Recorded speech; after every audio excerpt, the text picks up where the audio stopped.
Hey, what's going on, everybody? Listen, if you're new to the channel, make sure you subscribe, hit that like button, and share this video so we can all build this generational wealth together. Today, I'm going to talk about Broadcom and how much $5,000 that was invested during COVID is worth today. Now, the first time I bought Broadcom was January 28th, 2020. And of course, in February, COVID happened, the world shut down, and then stock prices began to plummet. So, in fact, if you look at this chart here, you can see that from the first time I bought it, January 20th, 2020, to about March 18th, 2020, the stock went down 45%. So again, I talked about earlier in one of my videos how I don't use stop losses because I don't look at falling stock prices as something I gotta sell my stock because I am buying the business, and as the stock price decreases, the business becomes cheaper. And when I'm buying this business to own. I'm not trying to buy low, sell high. I'm not trying to find a certain price for it to get to so I can unload it or things of that particular nature. So if you look at this right here, I purchased Broadcom 5 different times in COVID as the price was going cheaper, getting cheaper. At that particular time, I had been studying Warren Buffett a lot, and one of his videos, I saw him talking about how he loves when stock prices get cheaper because the buy becomes more compelling. You can see here March 5th, March 6th, 13th, 17th, and 18th. And you can see that the stock price got cheaper and cheaper. It was $279 on March 5th, and then went all the way down to $175 per share. Now, you can see during this particular time, like on March 6th, to buy 3 shares, it was $267 a share. It cost $801. 1 week later, to buy 3 shares when it was $224 a share, it only cost $674. So the price of the stock became cheaper. So I was able to continue to buy more shares, or buy the same amount of shares for less price. Now, during this time frame, I ended up buying 24 shares. So if you add up the quantity there, it is 24 shares. And you see the total transaction for these particular 5 buys was $4,937.41. So for math purposes, I'm just going to round up to $5,000. Now, the stock price as of today, or as of November 21st, was $340.20. You can see the growth over the past 5 years, 787% growth over the last 5 years. So I take those shares, those 24 shares, which have become 240 shares, multiply by the stock price, which is $340.20, and you see that the value of those shares now is $81,648. So that means that the stock grew in value, so I'm going to round that to 80 just for math purposes. So 5,000 grew to 80,000. Now, a lot of times people look at the stock growth, they look at dollar amount, and they say, oh, it grew by $75,000.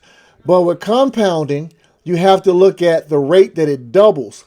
So it didn't just grow by $75,000, it doubled 4 times. 5,000 doubled to 10,000, then 10,000 doubled to 20,000, 20,000 doubled to 40,000, and then 40,000 doubled to 80,000. Now, that also would mean that if I really knew what I knew today, or what I know today, or what Broadcom really was, I would have invested more. So let's say I invested $25,000. It wouldn't have grown by $75,000. It would have doubled 4 times. So 25,000 would have doubled to 50,000. 50,000 will double to 100,000. 100,000 would have doubled to 200,000, and 200,000 would have doubled to 400,000. That is the power of compounding.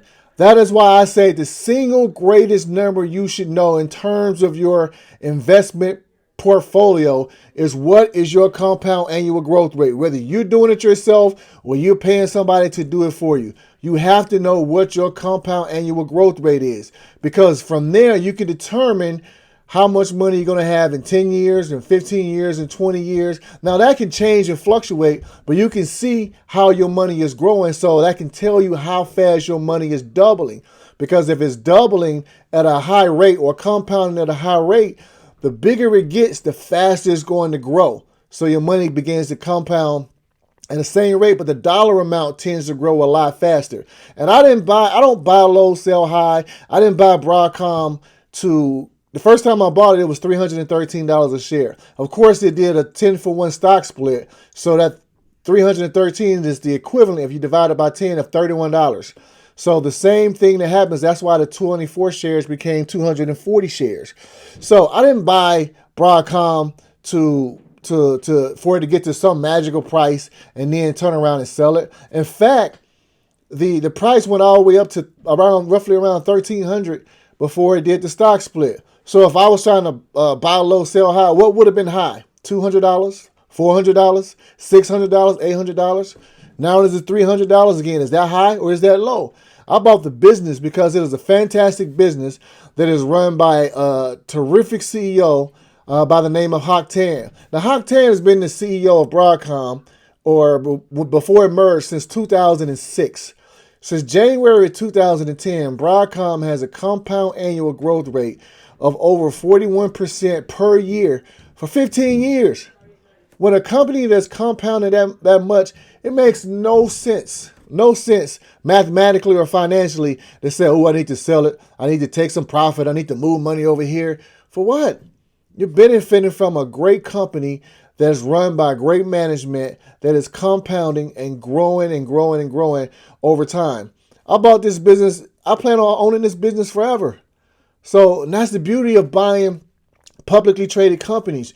You can buy these companies and you can own these companies for 10, 20, 30, 40 years.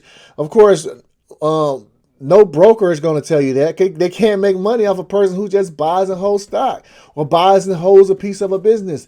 They have to get you to churn your account.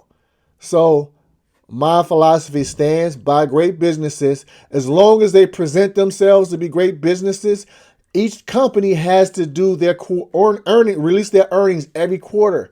So you can always look and see how the business is doing, not necessarily from one quarter to the next, but how it's doing and comparing over a period of years. If it remains a great business, you continue to own it. I don't plan on selling Broadcom. Broadcom is one of what I call my crown jewels. That and NVIDIA are my top two. They're the two best and two fastest growing businesses that I own. I will continue to own these for a very, very long time. So buy great businesses, own them. And the beautiful thing is you can add to them over time. You can buy more shares. I buy Broadcom and NVIDIA, those two, along with some other ones, but I'll buy them every single month. So you take the money that you earn from your job, you take that and you buy shares of businesses and you put that money to work. Your money works a lot harder than you do. So buy great businesses, own them. Broadcom is a great example. So $5,000 growing to $80,000 in roughly 5 years, all from doing absolutely nothing but planting those initial seeds and continuing to plant over and over and over again and allowing the power of compounding plus time to work in my favor. All right. So until the next time, remember, we don't trade stocks. We buy businesses. We don't jump in and out from one stock to the next. We look to identify only the outstanding businesses that can compound at a high rate for a long period of time. We own those, and we'll let the power of compounding plus time to do all the heavy lifting and all the work. It doesn't take, being terrifically smart or whatever. It just takes identifying a few really good businesses and just owning them. All right, so Broadcom, 5,000 to 80,000 in roughly a little bit over 5 years. That's the power of compounding. Until the next time, have a great day. I will talk to you soon.